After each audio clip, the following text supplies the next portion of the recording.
محمدا عبده ورسوله الذي أرسله بالحق بشيرا ونذيرا وداعيا إلى الله بإذنه وسراجا منيرا فقد قال الله تعالى في كلامه المجيد وفرقانه الحميد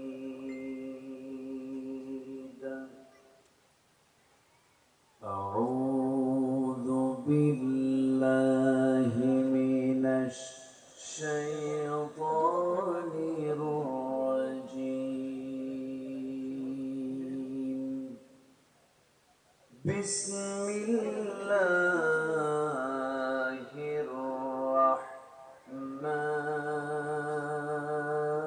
الرحمن الرحيم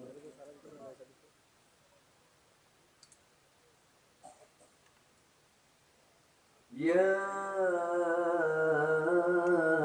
أيها النبي إنا أرسلناك شاهدا ومبشرا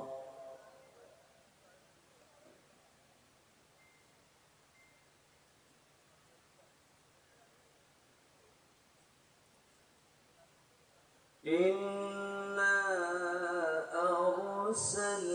أرسلناك شاهدا ومبشرا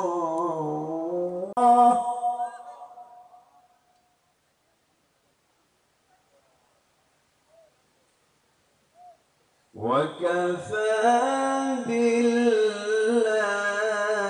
وكيلا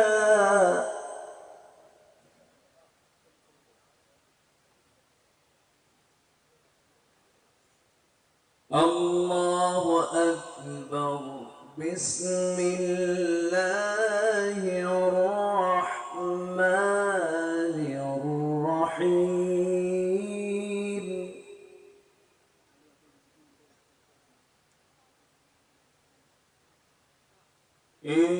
إن الله وملائكته يصلون على اللهم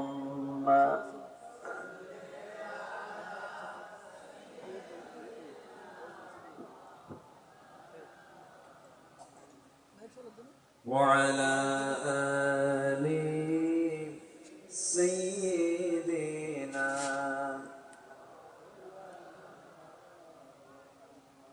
जो मोहब्बत দিয়ে নবীর প্রেমে মাতোয়ারা হয়ে জবান খুলে আওয়াজ দিয়ে সবাই বলুন আল্লাহুম্মা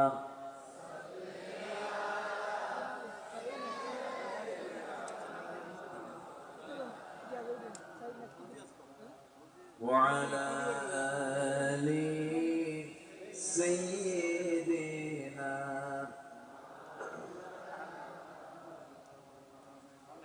সবাই বলুন بلغ العلا بكماله كشف الدجى بجماله حسنت جميع خصاله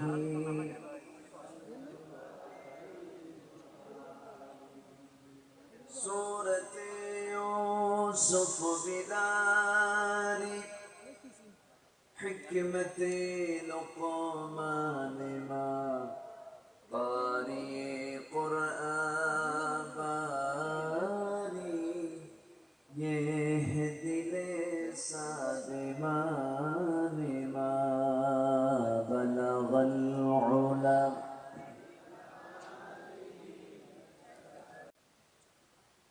দেশের দক্ষিণাঞ্চল চট্টগ্রাম জেলার ফটিকছড়ি উপজেলার উত্তর বারোমাসিয়া আদর্শ যুব কল্যাণ পরিষদ মাহফিল ইন্তেজামি কমিটি কর্তৃক আয়োজিত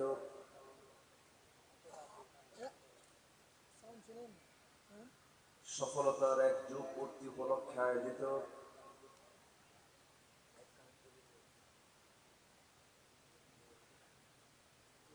তাফসীরুল কোরআন মাহফিল 2024 বছরের শ্রেষ্ঠ মাস পবিত্র রমজানে অনুষ্ঠিত। আজকের এই মহৎ আয়োজনের সম্মানিত সুযোগ্য সভাপতি, দাঁতমারা ইউনিয়ন পরিষদের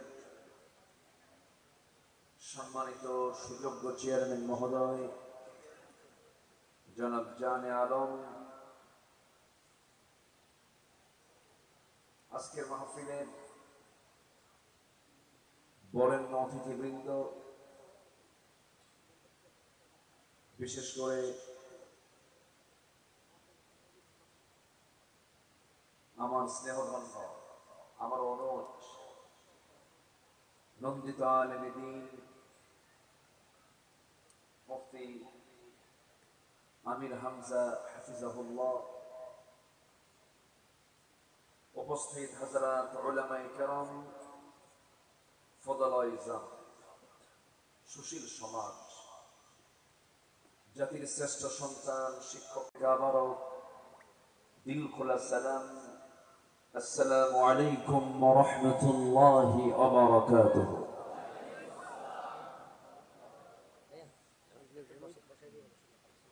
সালামের জবাব যে দুর্বল মনে হলো, বোঝা তো।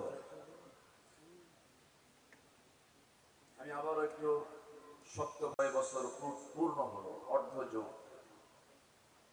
এর মাঝে 2 বছর মাহফিল এখানে অনুষ্ঠিত হয়নি, এই জন্য আমি আসতে পারিনি। আমার ইচ্ছা প্রবল ছিল, প্রবল আকাঙ্ক্ষা আমার ছিল। এই চাঁদ মাখা মুখ আল্লাহ তাআলা আমাকে বারবার দেখার সুযোগ করে দিয়েছেন। আমরা আসতে পেরেছি জান্নাতের টুকরায়, বসতে পেরেছি রহমতি জালসায়। যিনি আমাকে আপনাকে এমন সুন্দর আয়োজনে শামিল করলেন, সেই মহান রবের শানে শুকর আদায় করছি। মুহাব্বাতান জোরালো কণ্ঠে বলে উঠছি আলহামদুলিল্লাহ। সবাই বলছি আল্লাহুম্মা ইন্নী আসআলুকা আল হুদা ওয়াত তুকা ওয়াল আফাফা ওয়াল গিনা। সবাই বলি আল্লাহুম্মা লাকা আসলামতু ওয়া বিকা আমানতু ওয়া আলাইকা তাওয়াক্কালতু ওয়া ইলাইকা আনাবতু ওয়া বিকা খাসামতু। আমরা আল্লাহ তাআলা শুকর আদায় করে নিলাম। সম্মানিত হাজিরিন, আমি খুব বেশি সময় নেব না, কারণ একে তো রমজান মাস, সারাদিনের না খেয়ে থাকার ক্লান্তি, ইফতার পরবর্তী কিয়ামুল লাইল, সালাতুত তারাবিহ নামাজের পর শরীরটা একটু বিশ্রামের জন্য প্রস্তুত হয়ে যায়। ঠিক সেই সময় আমি আপনাদেরকে কিছু কথা বলতে চাচ্ছি। আমাকে সময় দেওয়া যাবে তো? সময় দেওয়া যাবে তো ইনশাআল্লাহ? আল্লাহ কবুল করুন। জোরে বলি আল্লাহুম্মা আমিন।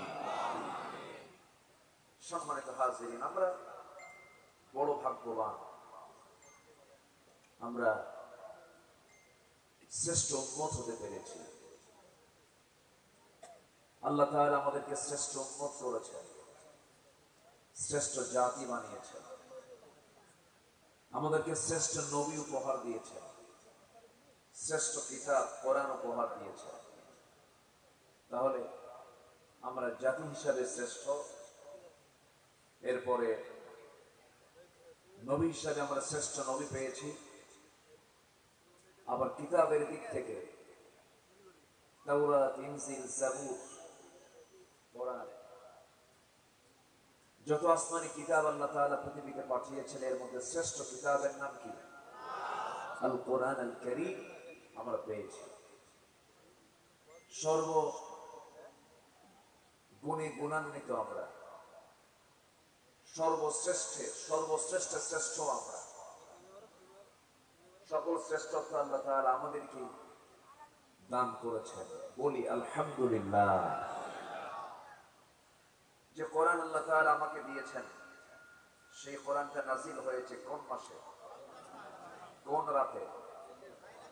আজকে রাতে হতে পারে, আজকে বেজন রাতটা আজকেও হতে পারে।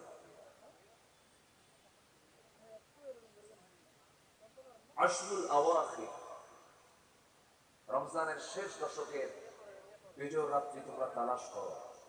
21, 23, 25, 27, 29। আজকে আমরা আছি হলো 25, 24 তারিখ, রোজার দেবগত রাত্রি, অর্থাৎ 25তম রাত্রিতে আমরা অবস্থান করছি। হতে পারে এটাও কদরের রাত হতে পারে। কদরের রাতটা কি? যে রাতে আল্লাহ তাআলা নাযিল করেছেন কোন কিতাব? জোরে বলেন কোন কিতাব? শুনতে আসছি কোন কিতাব? কোন রাত্রে?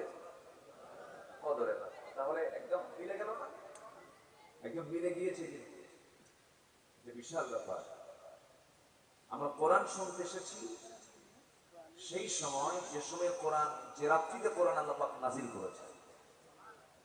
হতে পারে আজকের রাতটাও। সম্মানিত ভাইরা, আল্লাহ রাব্বুল আলামিন এই রাতের ব্যাপারে একটা সূরা তাফসীর, একটা সূরা নাযিল করেছেন। 114 সূরা, একটি অন্যতম সূরা হলো সূরাতুল কদর। আল্লাহ রাব্বুল আলামিন বলেন, ইন্না আনসালনাহু ফি লাইলাতিল কদরি ওয়া মা আদরাকা মা লাইলাতুল কদর লাইলাতুল কদরি খায়রুম মিন আলফি শাহরিন তানাজ্জালুল মালাইকাতু ওয়ার রূহু ফিহা বিইذনি রাব্বিহিম মিন কুল্লি আমরিন সালাম সালামুন হিয়া হাত্তা মাতলাইল ফজর। জোরে বলুন আল্লাহু আকবার। আল্লাহ রাব্বুল আলামিন খায়রুম মিন আলফি শাহর বলেছেন, অর্থাৎ 83 বছর 6 মাস একটানা ইবাদত করলে যে সওয়াবটা পাওয়া যাবে, কোন বান্দার যদি কদরটা কবুল হয়ে যায়, এই রাত যদি কোন বান্দা পেয়ে যায়, একটানা 83 বছর 6 মাস ইবাদত করে যে সওয়াবটা অর্জন করবে, তার চাইতে বেশি সওয়াব তার এই রাতেই কামাই হয়ে যাবে। জোরে বলুন সুবহানাল্লাহ। আল্লাহ তাআলা এই রাতটা কেন দিলেন? এই পৃথিবীতে সবচেয়ে কম হায়াত পেয়েছে কোন নবীর উম্মত? আমরা। শেষ নবীর উম্মতের হায়াতটা অন্যান্য নবীদের উম্মতের চাইতে কম। যেরকম আদম আলাইহিস সালাতু ওয়াস সালাম, তিনি বেঁচে ছিলেন 1000 বছর। আল্লাহ তাআলা তাকে দীর্ঘ হায়াত দান করেছিলেন। আর শেষ নবীর হায়াত ছিল হলো 63 বছর 9 ঘন্টা। প্রথম মানুষ, প্রথম নবী যিনি বেঁচে ছিলেন পৃথিবীতে 1000 বছর, আর শেষ নবীর হায়াত ছিল হলো 63 বছর 9 ঘন্টা। কিন্তু বাঁচলেন কম, দায়িত্ব পালন করলে বেশি, বেঁচেছেন কম, সফলতা বেশি। 1000 বছর বেঁচেছিলেন আদম আলাইহিস সালাতু ওয়াস সালাম, আর আমার নবীর সেই তুলনায় হায়াতটা কত কম। সাহাবীরা একদিন বললেন, ইয়া রাসূলুল্লাহ, আগের যুগের মানুষগুলো এত বাস্তব, তাদের হায়াত এত লম্বা ছিল, আমাদের এই অল্প হায়াতে আমরা কি এমন জিকির আজগার করব, কি তাসবিহ তাহলিল করব, কি রুকু সিজদা করব, আমাদের হায়াতই তো কম। তো তাদের আমল নামা আমাদের চাইতে তো বেশি মজবুত হওয়ার কথা, তারা বেশি সওয়াব কামাই করার কথা। এই জাতীয় যখন প্রশ্ন করা হলো, আল্লাহ রাব্বুল আলামিন এই উম্মতের জন্য এমন কিছু রাত দিয়ে দিলেন, তার মধ্যে একটা রাত হলো কদরের রাত। যদি কোনো বান্দার কদর যদি জুটে যায়, 1000 বছর ইবাদত করলে যে সওয়াব হবে তার চাইতে বেশি সওয়াব রাব্বুল আলামিন তার আমলনামায় দিয়ে দেন। সম্মানিত ভাইরা, সম্মানিত বন্ধুগণ, সেই কোরআন নাযিলের রাত্রিতে আমরা হতে পারে এই রাতটাও আমরা একত্রিত হয়েছি। কিন্তু প্রশ্ন হলো, আল্লাহ তাআলা কদরের রাতের এত মর্যাদা কেন দিয়েছে? কদর রাতের দাম আল্লাহ তাআলা এত কেন বাড়িয়ে দিয়েছে? এর হেতুটা কি? এর কারণটা কি? আমরা নামাজে যখন দাঁড়াই তার আগে আমাদের ওযু বানাতে হয়। ওযু করা কি? একটু কথা বলতে হবে। ওযু করা কি অতিরিক্ত কাজ না ফরজ কাজ? বলেন, ওযু করা কি ফরজ? যদি আপনি নফল নামাজও দাঁড়ান, যে নামাজ না পড়লেও আপনার গুনাহ হবে না, কিন্তু নফল নামাজে দাঁড়াতে গেলেও ওযু করা কি ফরজ? ওযু করা ফরজ। তাহলে ওযুর গুরুত্বটা বাড়লো হলো নামাজের কারণে। নামাজ যদি না থাকতো, ওযুর গুরুত্ব তো থাকতো না, ওযুর কোনো প্রয়োজন ছিল না। নামাজের জন্য আমরা ওযু করি, নামাজের জন্য ওযুর মর্যাদা। এই যে মক্কায় লক্ষ লক্ষ মুসলমান সমবেত হন, মক্কার গুরুত্ব বেড়েছে কাবা থাকার কারণে, জাবেলে রহমত থাকার কারণে, মিনা মুজদালিফা থাকার কারণে,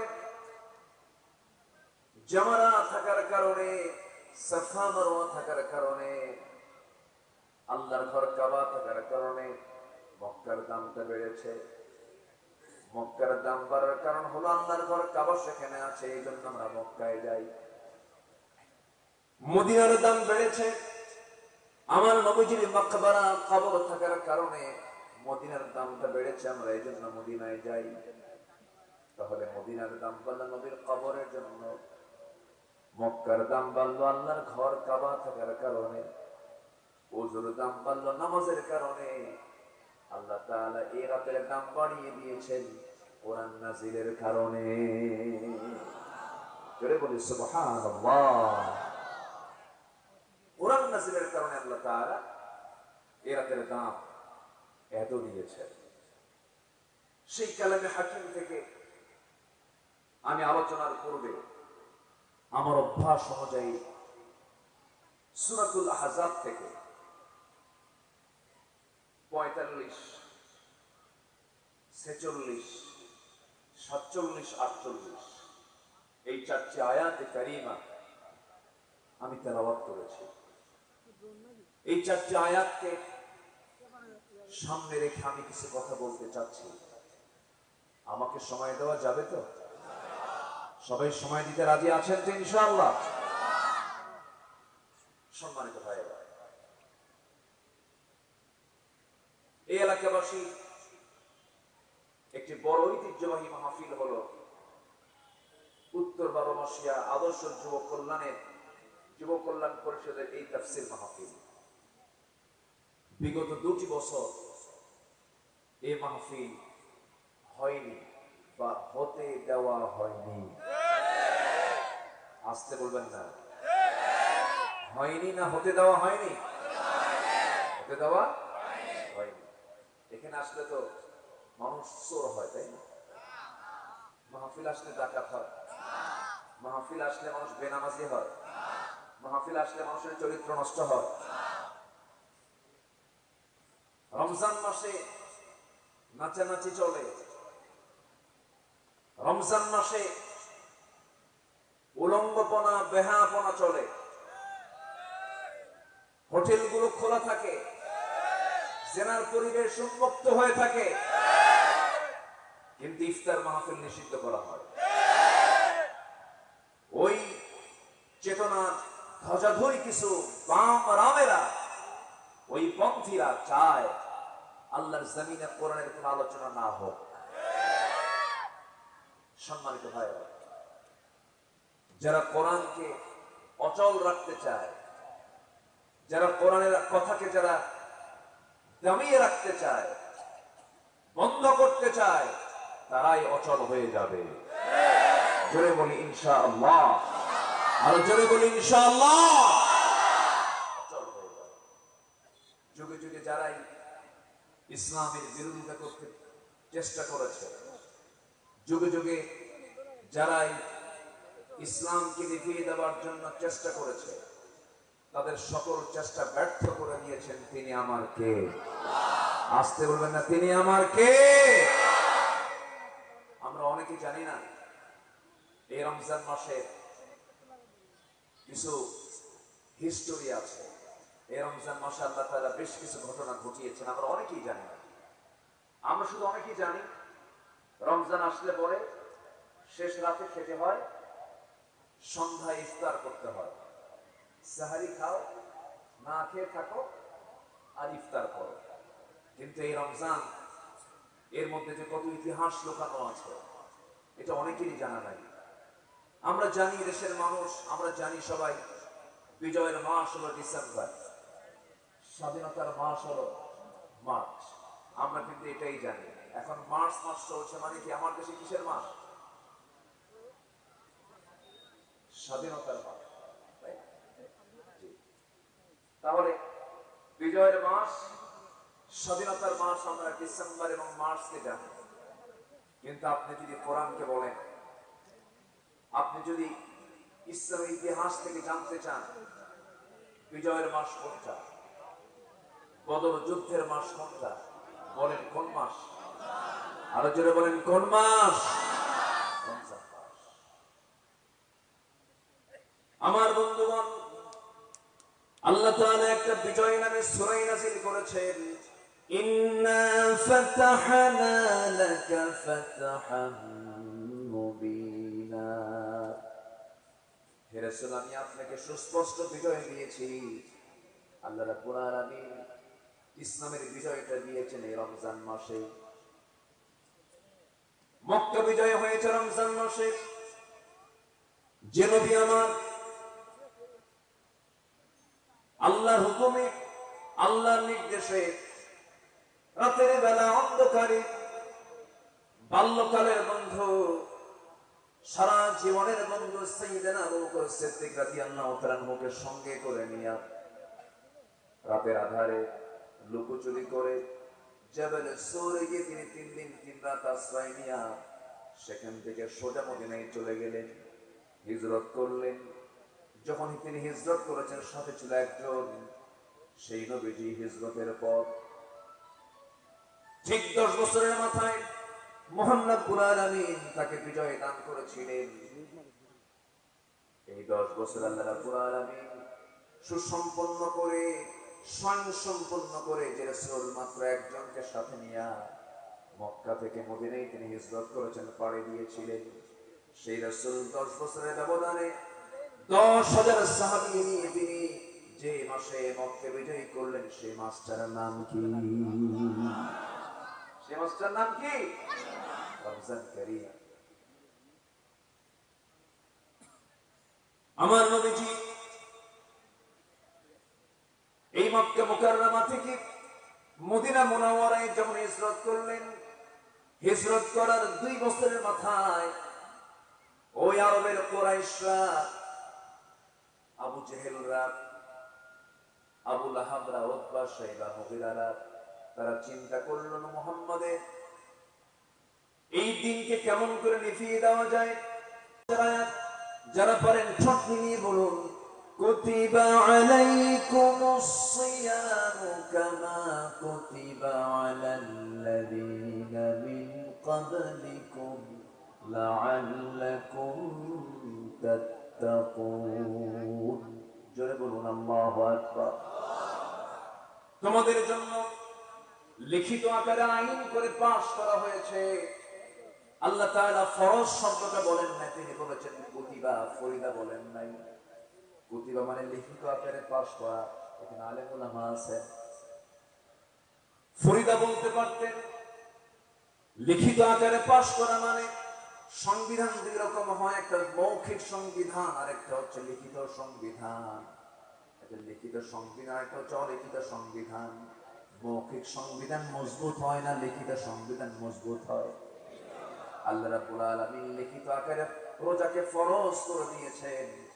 যেই বছর, সেই বছরটা ছিল দ্বিতীয় হিজরিতে রমজানের রোজা ফরজ হয়ে গেল। সাহাবায়ে কেরাম রমজানের 16টা রোজা রাখলেন। 17তম রমজানের দিন আল্লাহ রাব্বুল আলামিন রাসূলকে অর্ডার দিলেন, হে রাসূল, দিনকে মিটিয়ে দেওয়ার জন্য কুরাইশরা বদর প্রান্তরে হাজির হয়েছে। যুদ্ধের প্রস্তুতি তারা নিয়ে নিয়েছে। 1000 সৈন্য নিয়ে বদর প্রান্তর আবু জেহেলের নেতৃত্বে যখন তারা চলে এসেছে, বদর প্রান্তর পর্যন্ত পৌঁছে গেছে মদিনা থেকে মাত্র 80 মাইল দূরে। নবীর কানে যখন সংবাদ গেল, নবীর কানে যখন এই সংবাদটা পৌঁছে গেছে, সাহাবায়ে কেরামকে ডাক দিয়ে বলেন, সাহাবীরা, যুদ্ধের ডাক এসেছে, যুদ্ধের ডাক এসেছে।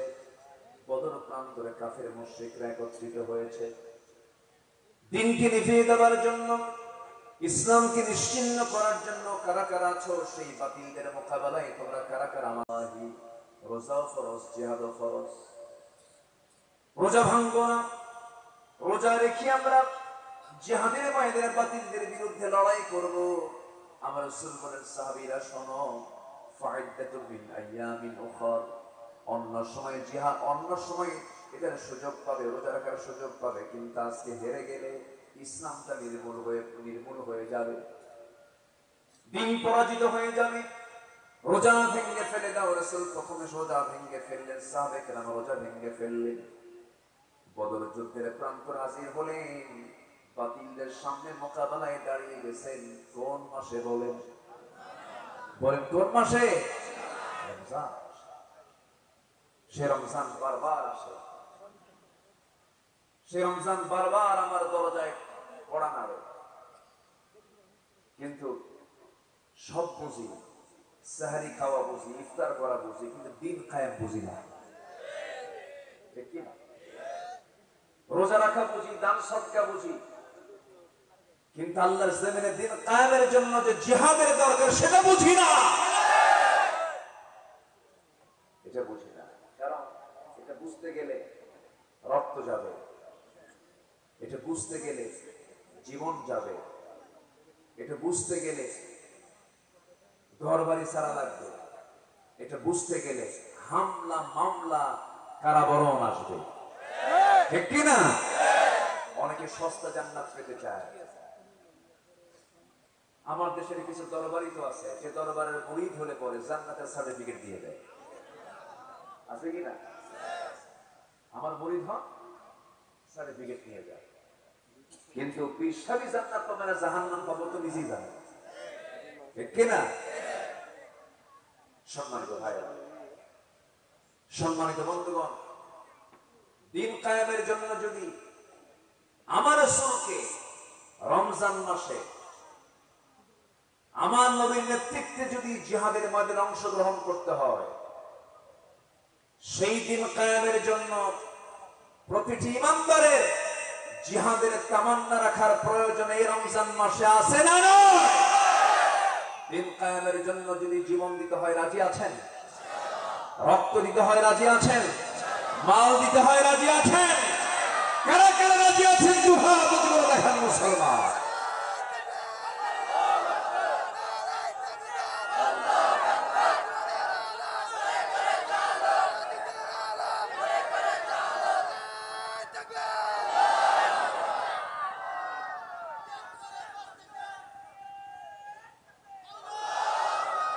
আল্লাহ তুমি সবার হাতকে কবুল করো, জোরে বলি আমিন, আরো জোরে আমিন। সম্মানিত ভাইরা, সম্মানিত বন্ধুগণ, আমি যে আয়াত থেকে, যে সূরা থেকে আমি কয়েকটা আয়াতে কারিমা তেলাওয়াত করেছি, সে আয়াতের দিকে আস্তে আস্তে আমি চলে যাচ্ছি। আজকে আমি খুবই আনন্দিত, আমার পুরাতন জায়গায়, আমার পরিচিত চেনা জায়গায়, পরিচিত মুখের সামনে আল্লাহ তাআলা আমাকে আবার হাজির হওয়ার তৌফিক দিয়েছেন, আলহামদুলিল্লাহ। তবে এই 2টি বছর যারা মাহফিল করতে দেয়নি, আল্লাহর আদালতে তাদের বিরুদ্ধে মামলা আছে না নাই? আসতে বলবেন না, মামলা আছে না নাই? সেই মামলার বাদী, সেই মামলার আসামি কিয়ামতের দিন সব বিচার করবেন তিনি কে? আল্লাহ। আসতে বলবেন না, তিনি কে? আল্লাহ তাআলা।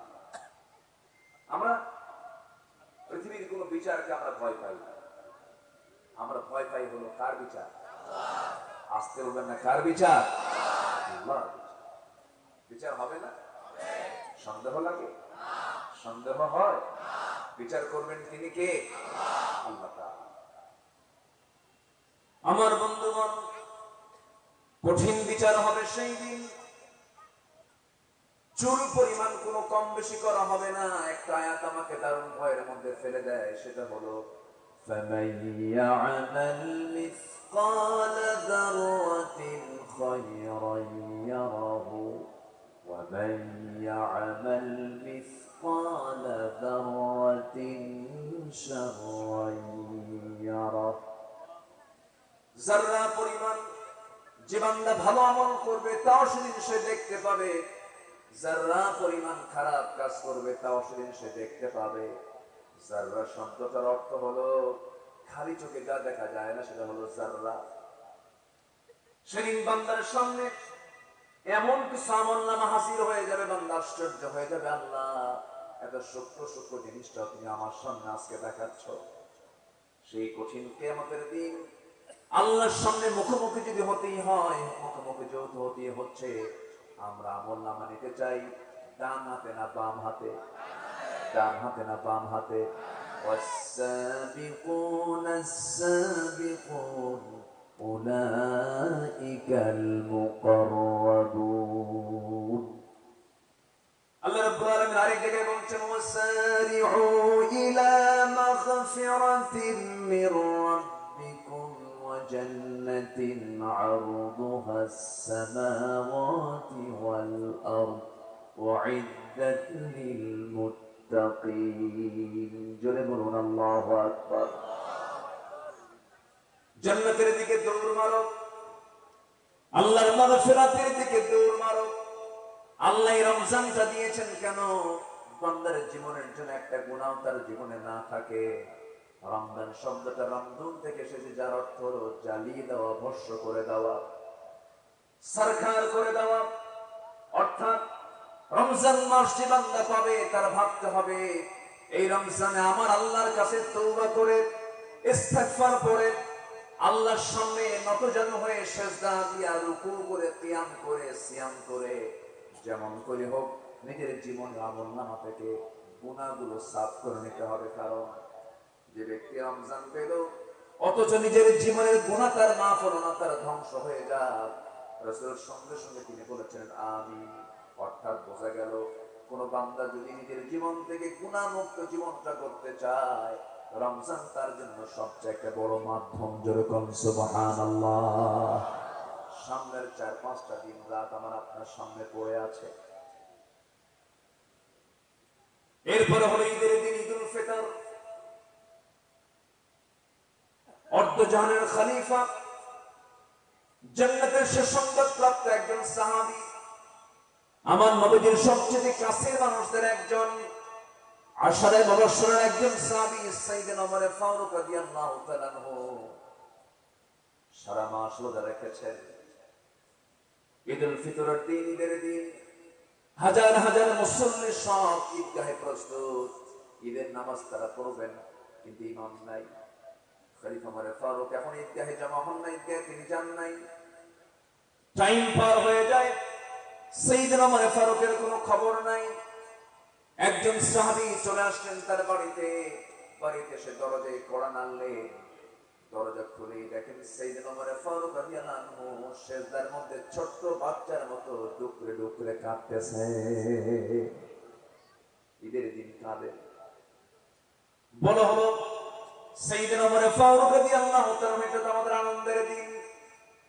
আজ আল্লাহ তাআলা আমাদেরকে আনন্দের জন্য এই দিনটা দিয়েছেন। আপনি সিজদায় পড়ে পড়ে কাঁদেন কেন? আপনি কখন যাবেন? মুসল্লি সব ঈদগাহে প্রস্তুত নামাজ আদায়ের জন্য, আপনি ছাড়া তো নামাজ হয় না, আপনি ইমাম আমাদের। সাইয়েদনা ওমর ফারুক তিনি জবাব দিচ্ছেন, ও আমার ভাই, তুমি যে আমাকে প্রশ্ন করছো আজকের দিন, আনন্দ তো তার জন্য যে ব্যক্তি রমজানের মধ্য দিয়ে গুনাহগুলো মাফ হয়ে গেছে। কিন্তু আমি ওমর, আমি এখনো নিশ্চিত হতে পারি না আল্লাহ তাআলা এই রমজানে আমার গুনাহগুলো মাফ করছেন কিনা, এই জন্য আমি কাঁদি। আমার ভাইয়েরা, সাইয়েদনা ওমর ফারুকের মতো মানুষ ঈদের দিন ডুকরে ডুকরে সিজদায় পড়ে পড়ে কাঁদেন। আমার বন্ধুগণ, রমজানের প্রত্যেকটা মুহূর্ত, প্রত্যেকটা সেকেন্ড অত্যন্ত দামি, খুব দামি সময় আমরা পেয়েছি রমজান মাস। এই রমজান মাসে আমরা সিদ্ধান্ত নেব কোরআনের দল ছাড়া কোনো দল করব না। আস্তে কর, ঠিক কিনা?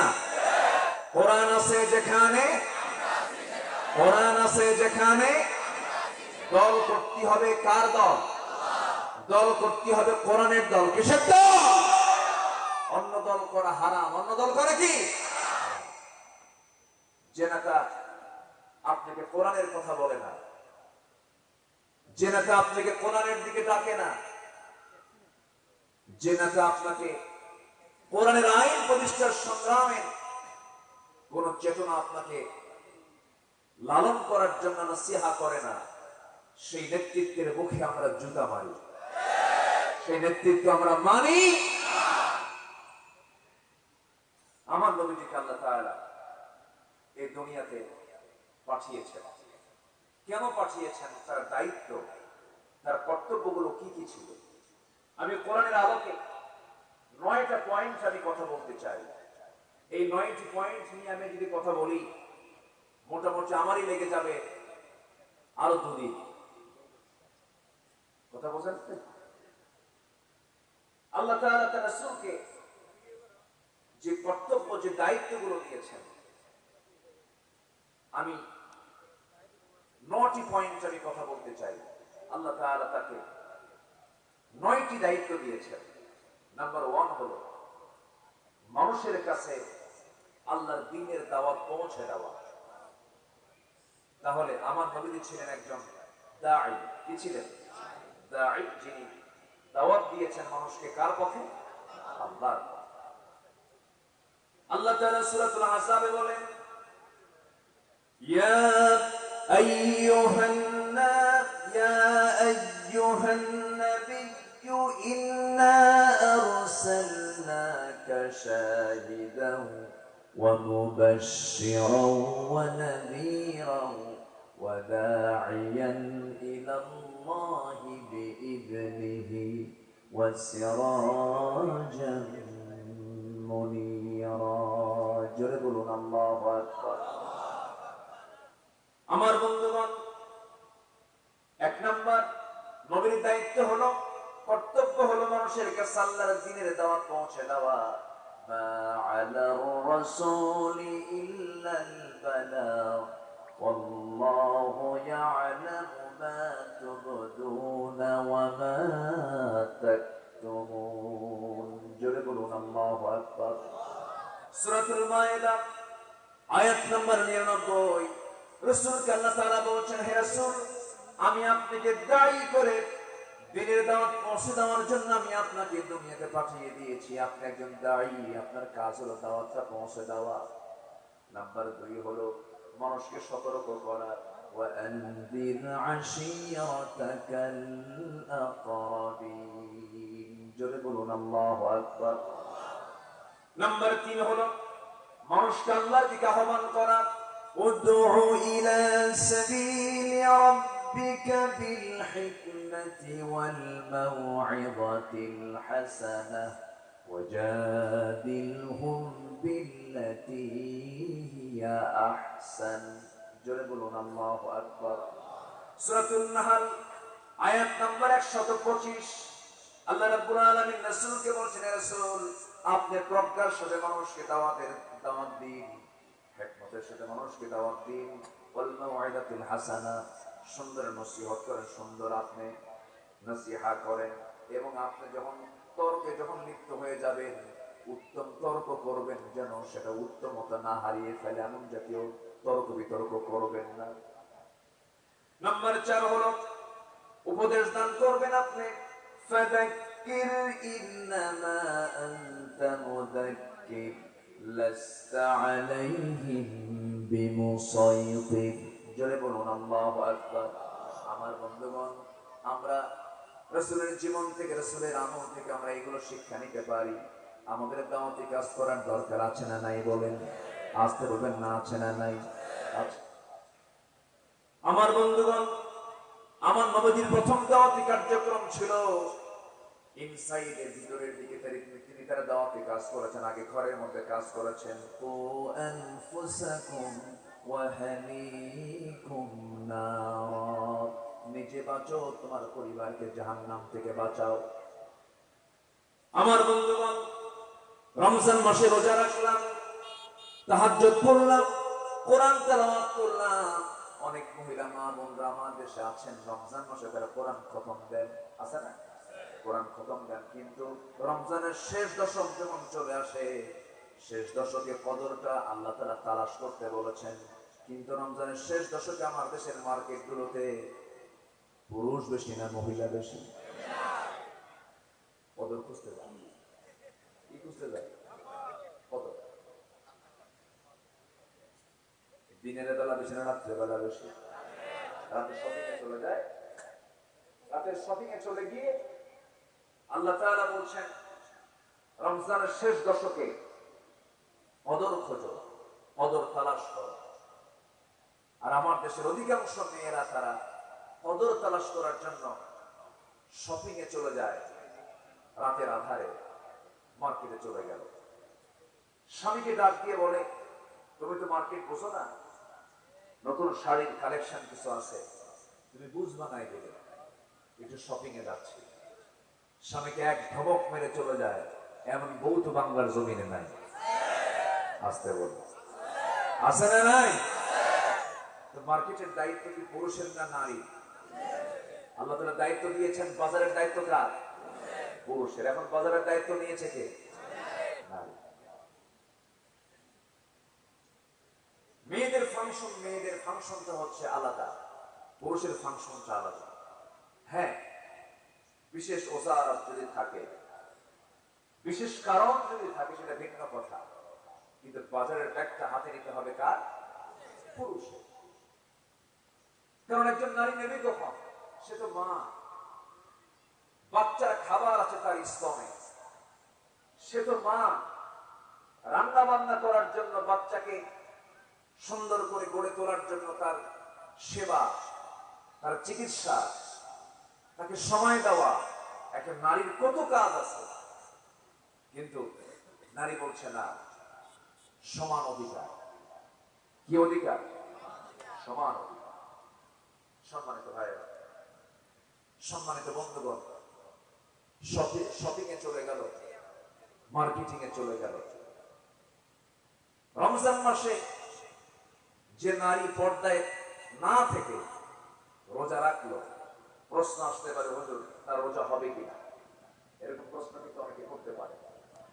যে রমজান মাসে একজন নারী রোজা থাকলো, অর্থাৎ সেহরি খেলো, সারাদিন কিছু না খেয়ে ইফতারও করলো, কিন্তু তার মাথায় কাপড় নাই, সে পর্দাহীনতার পরিবেশ নিয়ে চলে, নোংরা পোশাক নিয়ে চলাফেরা করে, মুখে আটা ময়দা লাগায়া, আটা ময়দা লাগান বোঝেন তো?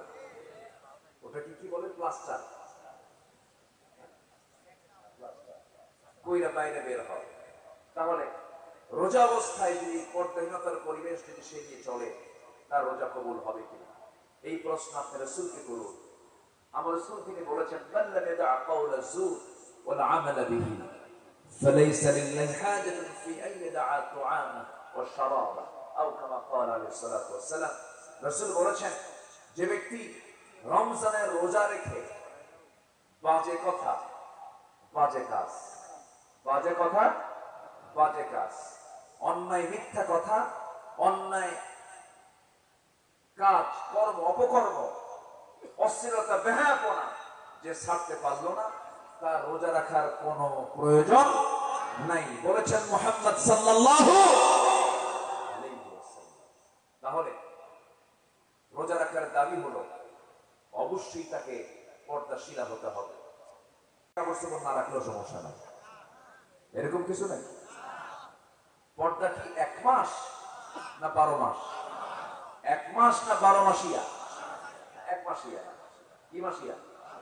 আবার কি মাসিয়া বলেন? 12 মাস। 1 মাসিয়া হলে হবে না, কত মাসিয়া? 12 মাসিয়া। 12 মাস পর্দা করতে হবে। আমার বন্ধুগণ একটু কান লাগাবেন, মনোযোগ দিয়ে শুনবেন। আল্লাহ রাব্বুল আলামিন তার রাসূলকে 9টা দায়িত্ব দিয়েছেন, 9টা কর্তব্য তার আল্লাহ রাব্বুল আলামিন দিয়ে দিয়েছেন। 1 নম্বর হলো মানুষের কাছে আল্লাহর দ্বীনের দাওয়াত পৌঁছিয়ে দেওয়া। মাশাআল্লাহ জানে আলম ভাই আলহামদুলিল্লাহ খুব মিষ্টি মানুষ।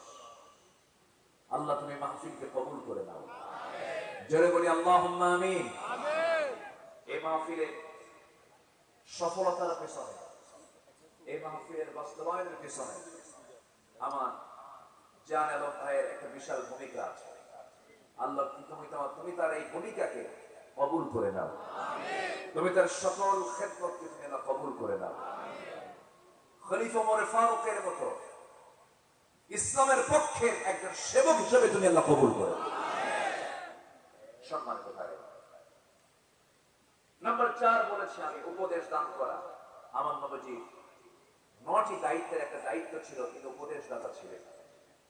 নাম্বার 5 হলো মন গড়া কোনো কথা না বলা। আমার নবীজি কি তার বাপের কথা বলেছেন?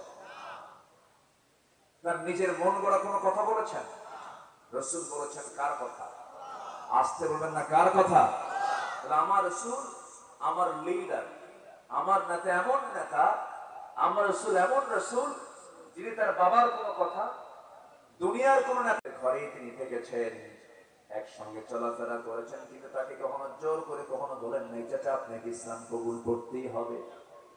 লা ইকরাহা ফিদ্দীন, জোরে বলুন আল্লাহু আকবার। দিন প্রচারে বল প্রয়োগ করা যাবে না। লাস্তা আলাইহিম বিমুসাইতির ইল্লা মান তাওয়াল্লা ওয়া কাফার। আমি আপনাকে তাদের দারোগা করে পাঠাই নাই যে আপনি তাদেরকে জোর করে কালিমার দিকে নিয়ে আসবেন। হেদায়েতের মালিককে বলেন, আসতে বলবেন হেদায়েতের মালিককে আল্লাহ তাআলা। আমার নবীজিকে চিনতেন জানতেন। আমার নবীজির ব্যাপারে আবু তালেবের চুল পরিমাণ কোনো সন্দেহ ছিল না, কিন্তু হেদায়েতের মালিক তো আল্লাহ। আবু তালেব কি না দেখে না, সারা জীবন বহু কিছু নবীজির মুআজিজা পর্যন্ত দেখতে পেরেছেন। আবু তালেবকে আমি তিনি বলে সম্বোধন করছি, আমি সম্মান দিয়ে কথা বলছি। কেন? আবু তালেব যদিও কাফির, কিন্তু ভদ্র কাফের। কারণ সারা জীবন আমার নবীজির সারা জীবন এই বেচারি নবীজির চাচা আবু তালেব কাফের হওয়ার পরও বিপক্ষে ছিলেন না পক্ষে ছিলেন? পক্ষে ছিলেন। এমনকি আমার নবীজির পক্ষ অবলম্বন করতে গিয়ে বয়কট পর্যন্ত খেটেছেন, 3.5 বছর জেল পর্যন্ত খেটেছেন আবু তালেব। কিন্তু ইসলাম তার কপালে জোটে নাই, দিন তার কপালে জোটে নাই। হেদায়েতের মালিককে বলেন। এই জন্য আমরা নামাজের মধ্যে বলি ইহদিনাস সিরাতাল মুস্তাকিম সিরাতাল্লাযীনা আন'আমতা আলাইহিম গায়রিল মাগদুবি আলাইহিম ওয়ালাদ-দাল্লিন। হেদায়েত চাইবো আমরা কার কাছে? আসতে বলবেন না, কার কাছে? আল্লাহর কাছে। আমার নবীজি আপন চাচা আবু তালেব কি কখনো জোরপূর্বক কোনো কিছু বলেন নাই, চাচা আপনাকে ইসলাম কবুল করতেই হবে? না না, দিন প্রচারে বল প্রয়োগ করা যাবে না, আল্লাহ তাআলা তা মানা করে দিয়েছেন রাসূলকে।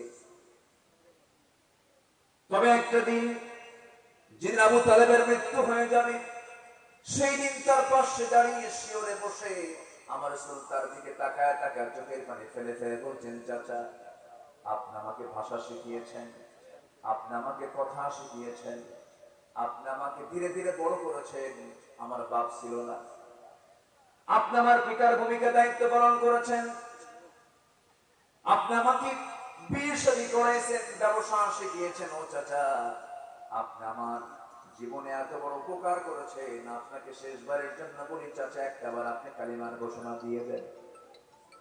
পুরো কালিমা বলতে হবে, শুধু বলবেন লা ইলাহা ইল্লাল্লাহ, এতটুকুনি বলবেন, আমি আপনার জন্য বেহেশতের জামিন হয়ে যাব। চাচা একটাবার শুধু বলেন। আবু তালেব বলছে, মুহাম্মদ রে আমাকে বারবার বলতে বলো না, কারণ আমি সব বুঝি সব জানি, কিন্তু আমি কখন আমার বাপ দাদার ধর্ম আমি ছাড়তে পারবো না। এমন পাকা প্রকৃতির মানুষ এখন বুঝি দুনিয়াতে নাই। আসতে বলবেন না, আছে না নাই? আমার বাপ ও সোর, আমিও সোর, এরকম আছে না?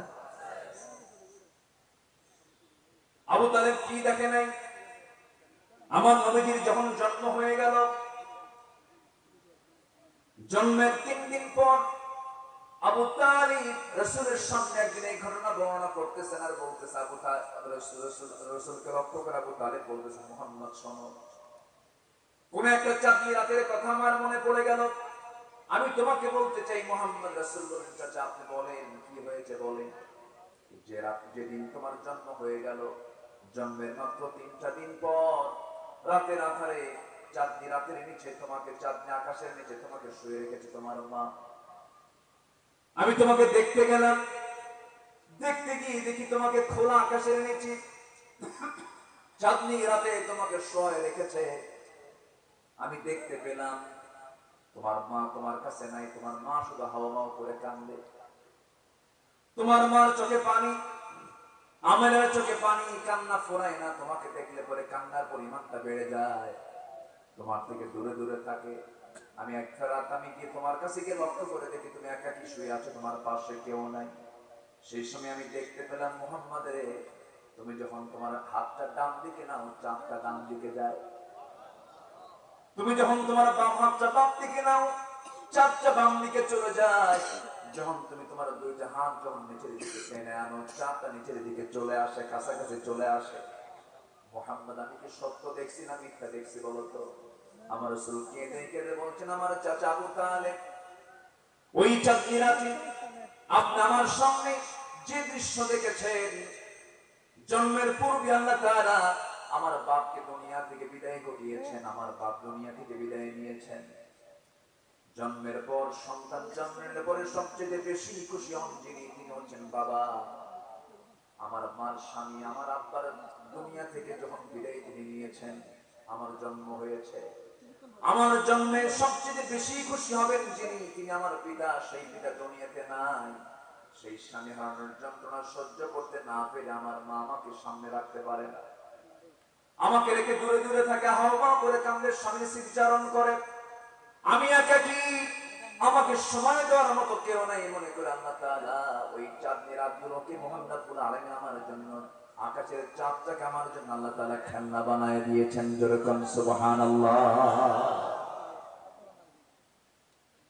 এত কিছু দেখার পরেও আবু তালেবের কপালে হেদায়েত জুটলো না, কারণ হেদায়েত দেওয়ার মালিক কে? আসতে বলবেন না কে? তাই যদি না হয়, মুসলিম জাতির পিতা কে বলেন? আরো জোরে বলেন কে? ইব্রাহিম আলাইহিস সালাতু ওয়াস সালাম, মুসলিম জাতির পিতা, ফাদার অফ মুসলিম নেশন। ইন্নী জাআলুকা লিন-নাসি ইমামা মিল্লাতা আবিকুম ইব্রাহিম। ইব্রাহিম আলাইহিস সালাতু ওয়াস সালামের মতো এত দামি একজন পয়গম্বর, তার পিতা একজন মুশরিক, আযার তার নাম। দুনিয়া থেকে মুশরিক হয়ে দুনিয়া থেকে বিদায় নিয়ে যাইতেন বড় পয়গম্বরের বাবা। আমার বন্ধুগণ, আরেকজন দামি নবী নূহ আলাইহিস সালাতু ওয়াস সালাম দুনিয়া থেকে বিদায় নিয়েছেন তিনি, কিন্তু তার বউটা পর্যন্ত কালেমা পড়ে নাই, তার সন্তান কেনান পর্যন্ত কালেমা পড়ে নাই। অর্থাৎ এখান থেকে প্রতীয়মান হয়, স্পষ্ট হয়ে যায়, বাবা ভালো হলে যে সন্তান ভালো হবে এমনটা কোনো দলিল নাই। সন্তান ভালো হবে বাপ খারাপ হবে, বাপ ভালো হবে সন্তান খারাপ হবে, এটা তো হতে পারে। আমার বন্ধুগণ, আমার ভাইয়েরা, এই জন্য এই দুনিয়া ছেড়ে আমিও যাব, আপনিও যাবেন। কোন বংশের পরিচয় নিয়ে, কোন বংশগত কৌলিন্য নিয়ে, কোন বংশ মর্যাদা নিয়ে, কোন সম্পদ নিয়ে আল্লাহর সামনে হাজির হয়ে কোন উপকার হবে না। আল্লাহর সামনে উপকার হবে, আমার আপনার জন্য কল্যাণ হবে যে সম্পদটা নিয়ে। সেই সম্পদটার নাম হলো শিরিক মুক্ত মজবুত ঈমান। জোরে কোন সুবহানাল্লাহ। আর সেই মজবুত ঈমান তৈরি করার জন্য একটা মাস দিয়েছেন, সেই মাসের নামটা কি বলেন? আরো যেমন সেই মাসের নামটা কি বলেন? রমজান।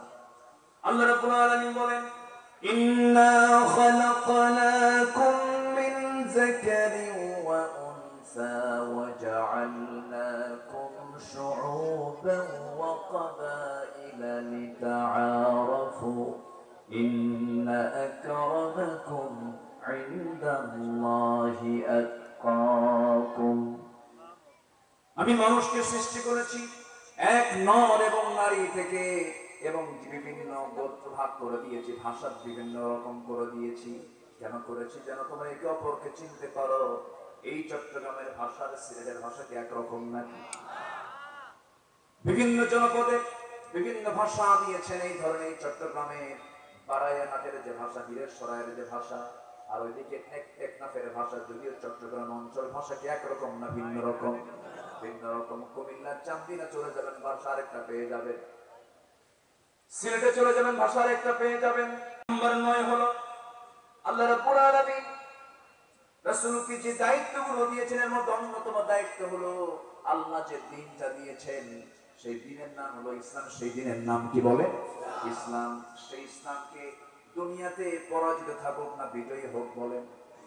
বিজয়ী হওয়ার জন্য আল্লাহ রাব্বুল আলামিন তার রাসূলকে দুনিয়াতে পাঠিয়েছেন, এই দায়িত্ব দিয়েছেন। আল্লাহ রাব্বুল আলামিন বলেন, হুয়াল্লাযী আরসালা রাসূলাহু বিল হুদা ওয়া দীনিল হক লিইয়ুযহিরাহু আলাদ-দীনি কুল্লিহি ওয়ালাউ কারিহাল মুশরিকুন ওয়া কাফা বিল্লাহি শাহীদা। এই দায়িত্ব দিয়ে আল্লাহ তাআলা রাসূলকে পাঠিয়েছেন। গোটা পৃথিবীর যত দিন আছে, বর্তমান প্রেজেন্ট ওয়ার্ল্ডে 70 থেকে 80টা মানব রচিত মতবাদ আছে। 70 থেকে 80টা মানব রচিত হিউম্যান ল আছে। এই হিউম্যান ল গুলো পৃথিবীতে যত তৈরি হয়েছে, সমস্ত মানব রচিত আইনগুলো, এই সমস্ত আইনগুলো আমার আল্লাহর যে আইন আছে তার বিরুদ্ধে তৈরি করা। আল্লাহ তাআলা বলে দিয়েছেন সুদ হারাম, আল্লাহ তাআলা বলে দিয়েছেন জিনা হারাম, আল্লাহ তাআলা বলে দিয়েছেন সুদ হারাম, আল্লাহ তাআলা বলে দিয়েছেন জিনা হারাম, আল্লাহ তাআলা বলে দিয়েছেন পর্দাহীনতা এটা হারাম। আজকের সমাজে বুঝি সুদের কারবার নাই? আছে না নাই বলে? আছে। কিন্তু আল্লাহ তাআলা দেখতে চান সুদ চালু হোক না যাকাত চালু হোক? সুদ চালু হোক না যাকাত চালু হোক? আজকে যদি আমার দেশে ব্যাংকিং হিসাব অনুযায়ী যদি যাকাত আদায় হতো, প্রত্যেক বছর কোটি কোটি টাকা শুধু নয়, যদি হিসাব করে যদি যাকাত আদায় হতো, 4,500 ইউনিয়ন পরিষদ আছে, প্রত্যেক ইউনিয়ন পরিষদে 45 কোটি টাকা করে যাকাতের টাকা জমা হয়ে যেত। প্রত্যেকটা ইউনিয়নে 45 কোটি টাকা যাকাত বন্টন করে প্রত্যেকটা ইউনিয়নে জমা হয়ে যেত। সেই যাকাত কি আমার দেশে 16 আনা আদায় হয়? 16 আনা আদায় হয়? যাকাত দেওয়া কি? আসতে বলবেন যাকাত দেওয়া কি? আরো জোরে যাকাত দেওয়া কি? যাকাতটা কার হক? বান্দার হক। গরিব, কিন্তু এটা বান্দার হক। যাকাত যদি আমার দেশে সকল ধনীরা যদি দিত, যাকাত কার উপরে ফরজ? যার কাছে একটা আইফোন আছে। কি আছে? একটা আইফোন। যার কাছে একটা আইফোন আছে তার উপরে যাকাত ফরজ। অর্থাৎ নিসাব পরিমাণ সম্পদ হলো 52.5 তোলা রৌপ্য। এই পরিমাণ সম্পদ যার কাছে থাকবে সে বছরে হিসাব করে যাকাত দিবে। এই যাকাত দেওয়াটা তার জন্য কি? আরো জোরে বলেন, তার জন্য দেওয়া কি? যাকাতকে জরিমানা মনে করে অনেকে। আল্লাহর কাম নাই, কাজ নাই, আল্লাহ মানে আরেকটা আল্লাহ ট্যাক্স বসায়, আল্লাহরে উল্টা দোষারোপ করে। সম্মানিত ভাইরা, ইতিহাস তো অনেক মনে করে, সময় তো অল্প, আমাকে শেষ করতে হবে। কারণ রমজানের রাত, কিয়ামুল লাইল অনেকে করবেন, তাহাজ্জুদ করবে, এরপরে সাহরির বিষয়টা আছে, সব দিক খেয়াল করে। এবং আমার পরবর্তী আরেকজন কারা নির্যাতিত, আমার স্নেহধন্য, আমার অনুজ, আমার প্রিয় আমির হামজা হাফিজাহুল্লাহ, তিনিও আছেন, তিনি কথা বলবেন। আমি ধীরে ধীরে আলোচনার শেষ প্রান্তের দিকে আস্তে আস্তে চলে যাচ্ছি। আমি তো আছি, আমি তো আসি আপনাদের মহব্বতে, বারবার আসি, মনে হয় আপনারা বিরক্ত হন নাকি? সবাই আপনারা খুশি তো ইনশাআল্লাহ? আল্লাহ তাআলা যেন এই খুশিটা যেন আর শাসিলের ছায়ার নিচ পর্যন্ত আমাদেরকে পৌঁছে দেয়। জোরে বলি আল্লাহুম্মা আমিন। ভাইরে, কিচ্ছু না দুনিয়া, বেঁচে আছি চোখ দিয়ে দেখি, এটা হচ্ছে ইহকাল। মরে যাচ্ছি চোখটা বন্ধ, তখন কি? পরকাল। পরকালটা খুবই কাছে, খুবই কাছে, খুবই কাছে। এই জন্য অন্যের সমালোচনা না করে, অন্যের দোষ, অন্যের ত্রুটি না খুঁজে, নিজেকে যোগ্যতার চূড়ান্ত পর্যায়ে পৌঁছে তাকওয়া নামক বিশাল গুণে গুণান্বিত হয়ে রমজানকে কাজে লাগিয়ে জান্নাতের উপযোগী বান্দা হিসেবে আমরা প্রস্তুত হই। আল্লাহ তাআলা কবুল করুন। জোরে বলি আল্লাহুম্মা আমিন। আল্লাহর দ্বীনের নাম হচ্ছে ইসলাম। আল্লাহর দ্বীনের নাম কি? সেই ইসলাম পরাজিত থাকুক আমরা কি চাই? ইসলামটা বিজয়ী করার দায়িত্ব দিয়েছেন আল্লাহ তাআলা তার রাসূলকে। হে রাসূল, আমি আপনাকে এই দুনিয়াতে পাঠিয়েছি দ্বীনকে বিজয়ী করার জন্য। সেই দ্বীনকে বিজয়ী করতে গিয়ে রাসূলকে বদর পাড়ি দিতে হয়েছে। কোন মাসে? আসতে বলবেন না, কোন মাসে? আলোচনা যারা শুরু থেকে ছিলেন তার আলোচনাটা হয়তো বুঝতে পারছেন যে শুরু থেকে আমি আলোচনা শুরু করেছি, একটা মিল রেখে আমি শেষ করার চেষ্টা করছি। তাহলে আমার রাসূল দ্বীনকে বিজয়ী করার জন্য বদর প্রান্তরে গিয়েছেন কোন মাসে বলেন? আমি যদি বলি রমজান মাস যুদ্ধের মাস, রমজান মাস শহীদের মাস, রমজান মাস রক্ত ঝরানোর মাস, রমজান মাস হক বাতিল চেনার মাস, ঠিক কি না? সম্মানিত ভাইরা, সম্মানিত বন্ধুগণ, সেই বদর পাড়ি দিয়েছেন, উহুদ পাড়ি দিয়েছেন, খন্দক পাড়ি দিয়েছেন, হুনাইন পাড়ি দিয়েছেন। জিহাদের গুরুত্ব কতটুকু, দ্বীন বিজয়ের গুরুত্ব কতটুকু, জাস্ট একটা ইতিহাস বলি, সহি একটি ইতিহাস বলি, সহি একটি কথা বলি, আমি শেষ করতে চাই। সেটা হলো আমার নবীজির জীবনে ঘটে যাওয়া 10 বছরে, নবীজির নবুয়তের জিন্দেগির 23 বছর। কত বছর বলেন তো? 40 থেকে নিয়ে 63 বছর পর্যন্ত। এই 23 বছরে 13 বছর কেটেছে হলো মক্কায়। 13 বছর কেটেছে কোথায়? মক্কায়। এই মক্কার জীবনে রাসূল কি মার খেয়েছেন না মার দিয়েছেন? আস্তে কর। মার খেয়েছেন না মার দিয়েছেন? মার খেয়েছেন। বিতাড়িত হয়েছেন, গালিগালাজ শুনেছেন, মামলা খেয়েছেন, হামলার শিকার হয়েছেন, মার খেয়েছেন, নিজের ঘর বাড়ি বাজেয়াপ্ত করা হয়েছে, মালামাল ক্রয় করা হয়েছে, চোখের সামনে মুরগির রানের মতো টুকরো করে সাহাবায়ে কেরামকে শহীদ করে দেওয়া হয়েছে। আমার নবী এই মারগুলো খেয়েছেন 13 বছর মক্কা মুকাররমা। কিন্তু মদিনায় গিয়ে রাসূলকে মার খেয়েছেন, শুধু মার খেয়েছেন না মার দিয়েছেন? মার দেন নাই? শুধু কি মার খাওয়ার জাতি মুসলমান না মার দেওয়ার জাতীয় মুসলমান?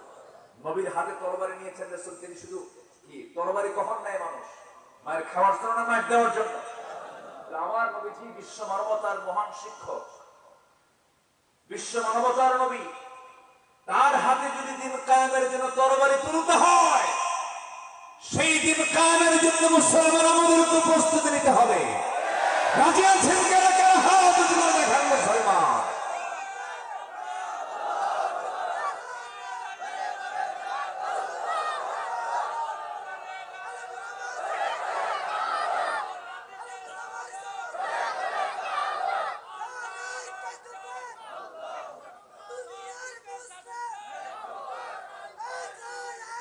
আল্লাহ তুমি সবাইকে কবুল করো, জোরে বলি আমিন, আরো জোরে আমিন। সম্মানিত ভাইরা, সম্মানিত উপস্থিতি, আমার নবীজি দীর্ঘ 10 বছরের মদিনা মোট 86টি যুদ্ধ তিনি পরিচালনা করেছেন। 86 যুদ্ধের ভিতরে অন্যতম বৃহৎ একটি অভিযান ছিল হলো তাবুক অভিযান। সেই তাবুক অভিযানে আমার নবীজি 30,000 সৈন্য নিয়ে, কত হাজার? 30,000 সৈন্য নিয়ে তিনি রওনা করেছিলেন তাবুকের দিকে মদিনা থেকে। 30,000 সৈন্য রাসূল সংগ্রহ করলেন। সেই 30,000 সৈন্যকে সাথে নিয়ে, অনেক কিছু মাল সামান সাথে নিয়ে, যুদ্ধ অস্ত্র সাথে নিয়ে তিনি যখন তাবুকের প্রান্তরে চলে গেলেন, সেই তাবুকের প্রান্তরে পৌঁছলেন ঠিকই, কিন্তু যুদ্ধ হলো না। রোমানদের সঙ্গে বিনা যুদ্ধেই আমার নবীজি আবার সেই তাবুক প্রান্তর থেকে মদিনায় ফেরত আসলেন। ফেরত এসে নবীজি মদিনার মসজিদে বসা, দীর্ঘ একটি হাদিস, এক সাহাবী হাদিসটা বর্ণনা করে। সেই সাহাবীর নাম হচ্ছে কাব বিন মালিক রাদিয়াল্লাহু তাআলা। তিনি আমার নবীর সামনে গিয়ে দুটো হাঁটু বেড়ে দিয়ে আস্তে করে বসে সালাম দিয়ে বললেন, হুজুর আমি কিছু কথা বলতে চাই। কি বলবে বলো কাব? তিনি বললেন, ইয়া রাসূলুল্লাহ, আপনি সবাইকে নিয়ে জিহাদে গেছেন, তাবুকে গিয়েছেন, আমিও যেতাম। আমি যাবার তীব্র আকাঙ্ক্ষা আমার ভিতরে কাজ করছিল, কিন্তু আমি একটু অবহেলা করেছি, একটু আলসেমি করেছি, একটু বেখিয়াল ছিলাম, অলসতা করেছি, আমি তাবুকে যাই নাই। আমার রাসূল বললেন, কাব বিন মালিক তুমি যাও নাই? না। আর কে যায় নাই বলো? হুজুর আমার জানা মতে হেলাল বিন উমাইয়া যায় নাই। আর কে যায় নাই বলো? আমার জানা মতো আরেকজন যায় নাই, কে? মুরারা বিন রাবিআ যায় নাই। আর কে যায় নাই? হুজুর আমার জানা নেই। আমার নবীজি কথাগুলো শুনলেন। শোনার পর নবীজির চেহারা কিছু বিবর্ণ হলো, মরক্ষণ্ণ হলেন। বলেন, কাব যা বলেছ আমি শুনেছি, তুমি এখন আমার সামনে থেকে চলে যাও। সেই সাহাবী নবীর সামনে থেকে চলে গেলেন। চলে যাওয়া মাত্র আমার নবীজির চেহারা রক্তিম আকার ধারণ করল।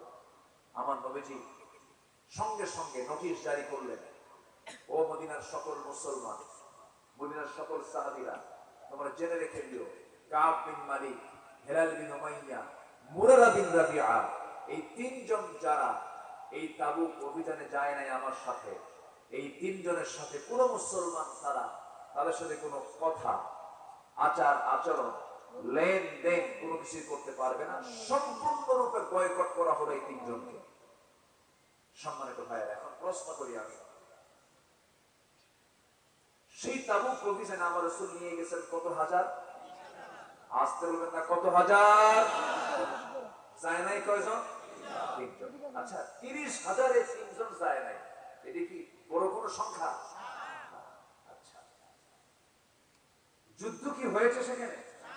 যুদ্ধ হয়, যুদ্ধ হলো না। এবং 30,000 সৈন্যের মাঝে শুধু 3 জন যায় নাই।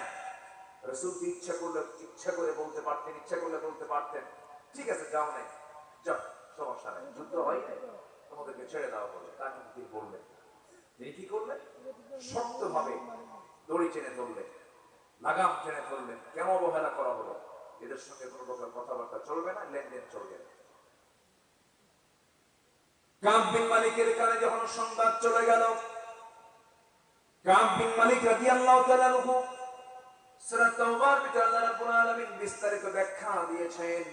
এই সাহাবী তার নিজের দরজায় গিয়ে পৌঁছলেন, বাড়িতে গিয়ে পৌঁছলেন, দরজায় গিয়ে নক করছেন, আমার স্ত্রী দরজা খোলা। আমি কাব বিন মালিক বলছি। ভিতর থেকে স্ত্রী জবাব দিচ্ছে, আমার স্বামী, আপনার ঘর, আপনার বাড়ি, অবশ্যই আমি দরজা খুলতে বাধ্য হব, দরজা আমি খুলে দেব, তবে শর্ত হলো সামনের দরজা যদি আমি আপনাকে ঘরের মধ্যে ঢুকিয়ে দিয়ে পিছনের দরজাটা আমি ঘর থেকে বের হয়ে যাব, কারণ যে ব্যক্তিকে রাসূল পর্যন্ত বয়কট করেছে আমিও তাকে বয়কট করতে বাধ্য হলাম। আমার ভাইরা, কাব বিন মালিকের কানে যখন এমন জাতীয় কথা স্ত্রী করতে যখন তার কানে চলে এলো, কাব বিন মালিক রাদিয়াল্লাহু তাআলা চিন্তায় ভেঙে পড়ে গেলেন। আহারে, ঘরের দরজার মুখ থেকে আস্তে করে মুখটা ফেরায় নিয়ে যখন তিনি বাইরের দিকে চলে আসবেন, এমন সময় তার নিজের সন্তান দুটাকে দেখতে পেলেন। কলিজার টুকরা সন্তান, ফুটফুটে বাচ্চা, নাবালক সন্তান দুইটা, 10 বছর 12 বছর বয়স। সন্তানগুলোকে দেখে বলছে, আমার সন্তানগুলো এইদিকে আসো, আমার কলিজার টুকরা সন্তান, তোমাদেরকে আদর করি। সন্তানগুলো দূর থেকে হাত দিয়ে ইশারা দিয়ে বলতেছে, না না যাব না, কারণ যে ব্যক্তিকে রাসূল বয়কট করেছেন তার আদর নেওয়ার দরকার আমাদের নাই। আমার বন্ধুগণ, ইসলামকে মানতে গেলে, দ্বীনকে মানতে গেলে চূড়ান্ত চেষ্টা করতে হবে, চূড়ান্ত মুজাহাদা চালাতে হবে। সমস্ত ভালোবাসা হতে হবে আল্লাহ রাসূল কেন্দ্রিক ভালোবাসা হতে হবে। আল্লাহর জন্য ভালোবাসবো, নবীর জন্য ভালোবাসবো। সম্পর্ক করতে হলে আল্লাহর জন্য সম্পর্ক করব, সম্পর্ক নষ্ট করতে হলে সম্পর্ক নষ্ট করবো আল্লাহর জন্য, ঠিক কিনা বলেন? আমার বন্ধুগণ, আমার ভাইরা, কাব বিন মালিক রাদিয়াল্লাহু তাআলা আনহু, তার কাছে আকাশটা, দুনিয়াটা সম্পূর্ণ ছোট হয়ে গেল, সংকীর্ণ হয়ে গেল। হেলাল বিন উমাইয়ার বয়স 70 বছর, বুড়া মানুষ। যখন তার কানে চলে গেছে রাসূল তার বিরুদ্ধে বয়কটের ডাক দিয়েছেন, ঘরের মধ্যে থেকে তিনি একটা দড়ি হাতের মধ্যে নিলেন। দড়িটা নিয়ে হেলাল বিন উমাইয়া করলেন কি, নিজের দড়ি নিজের হাতে নিয়ে আবার মদিনার চত্বরে চলে গেলেন। মদিনার মসজিদের সামনে একটা খুঁটির সাথে দড়িটা বাঁধলেন। খুঁটির সঙ্গে দড়ি বেঁধে স্বেচ্ছায় 2 হাত দড়ি দেয়া বেঁধে বলছেন, হেলাল বিন উমাইয়া, তোর চাইতে বড় পাপিষ্ঠ গোলাম এই দুনিয়াতে আর নাই, তোর চাইতে বড় বড় কপাল বান্দা এই দুনিয়াতে নাই, কারণ যার বিরুদ্ধে বয়কটের ডাক দিয়েছেন মুহাম্মদুর রাসূলুল্লাহ সাল্লাল্লাহু আলাইহি ওয়াসাল্লাম। 2 হাত বেঁধে ফেলে দিয়েছেন। নামাজের ওয়াক্ত হয়ে যায়, সাহাবায়ে কেরাম মসজিদের দিকে চলে আসে। সবাইকে লক্ষ্য করে কাব বিন মালিক সালাম দেন, কোন সাহাবী সালামের জবাব দেন না, কোনো কথাও বলেন না। বুকটা ফেটে যায়। নিজের হাতে 2 হাত দড়িতে বেঁধে রাখতে রাখতে 2 হাত পর্যন্ত ঘা হয়ে গিয়েছিল। হেলাল বিন উমাইয়ার বয়স তখন 70 বছর। মুরারা বিন রাবি রাদিয়াল্লাহু তাআলা পাহাড়ি গুহার মধ্যে সেজদায় পড়ে কাঁদতে কাঁদতে তিনি বেহুশ হয়ে যাচ্ছেন। আল্লাহ আমারে মাফ করে দাও, আল্লাহ আমারে মাফ করে দাও। এই 3 জন সাহাবী যারা মাত্র জিহাদে অংশগ্রহণ শুধু করতে পারেন নাই, যে জিহাদের ময়দানে যুদ্ধ সংঘটিত হয় নাই, এই 3 জন সাহাবীর চোখের পানি 40টা দিন গড়ালো। বেশ কিছুদিন পার হওয়ার পর নবীর কানে সংবাদ চলে গেল, হে রাসূল, আপনি যাদেরকে বয়কটের ডাক দিয়েছেন তারা যে পরিমাণ তওবা করেছে, ওয়ালা সালাতিল্লাযিনা খুলিফু, হে রাসূল, আল্লাহ তাআলা তাদের সমস্ত গুনাহগুলোকে maaf করে তাদের তওবাকে কবুল করে নিয়েছেন। জোরে বলুন সুবহানাল্লাহ। আমার নবীর কাছে সংবাদ চলে গেল। নবীজি যখন আয়াতটা নাযিল হলো জানতে পারলেন, নবীজি বলছেন, সাহাবীরা, আয়াত নাযিল হয়ে গেছে, আমার কাব বিন মালিক কোথায়, আমার হেলাল বিন উমাইয়া কোথায়? সাইয়েদনা ওমর ফারুককে পাঠানো হলো। চলে গেলেন, দরজায় গিয়ে নক করছেন, ও কাব বিন মালিক, বাড়িতে আছো নাকি? ভিতর থেকে জবাব দিচ্ছেন তার স্ত্রী, যে লোকের খবর নবীর কাছে নাই সে লোকের খবর আমাদের কাছেও নাই। সঙ্গে সঙ্গে কাব বিন মালিককে সঙ্গে করে নবীর সামনে হাজির করা হলো। 3 জন সাহাবী নবীর সামনে হাজির হলেন। নবীজি বুকের মধ্যে তুলে নিয়ে বললেন, ও আমার সাহাবীরে কাব বিন মালিক, আমি তোদেরকে না মাফ করলে আল্লাহ তোদেরকে মাফ করে দিয়েছেন। জোরে বলুন সুবহানাল্লাহ। আমার ভাইরা, আমার বন্ধুগণ, এই প্রেক্ষাপটটা আমার তার উদ্দেশ্য হলো রাসূলকে আল্লাহ তাআলা এই দুনিয়াতে পাঠিয়েছেন দিনকে বিজয়ী করার জন্য। সেই দিন বিজয়ী করতে গিয়া কোন প্রকার গাফলতি, কোন প্রকার অলসতা দেখানোর কোন সুযোগ ইসলামে ইসলামে নাই। আল্লাহ তাআলা সবাইকে বোঝার তৌফিক দান করুন। জোরে বলি আল্লাহুম্মা আমিন। আরো জোরে বলি আল্লাহুম্মা আমিন।